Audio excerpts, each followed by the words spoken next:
नमस्कार, मी सोनम पांडे. स्वागत आहे तुमचं लेट्स अप मराठी दिनविशेष मध्ये. आज आहे 1 डिसेंबर. 1 डिसेंबर हा दिवस जगभरात जागतिक एड्स दिवस म्हणून साजरा केला जातो. सबसे पहले ना मैं आपको बता दूं कि छूने से नहीं फैलता है एड्स. छूने से फैलता है सिर्फ और सिर्फ प्यार और अपनापन.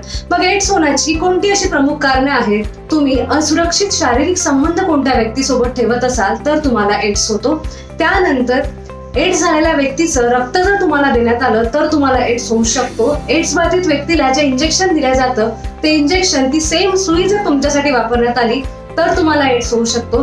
जी महिला ऑलरेडी एड्स बाधित आहे तर तिच्या मुलालाही एड्स होण्याचा धोका असतो. त्या 4 कारणापासून थोडं दूर राहा. बाकीच्या मिसअंडरस्टँडिंग आहेत फक्त की छूने से होता है एड्स. एड्स बाधित व्यक्तीला जर हक केली तर तुम्हाला एड्स होऊ शकतो, पण असं काहीच नाही. अशाने एड्स होत नाही. या 4 कारणांपासून दूर राहा आणि स्वतःला एड्स पासून सुरक्षित ठेवा.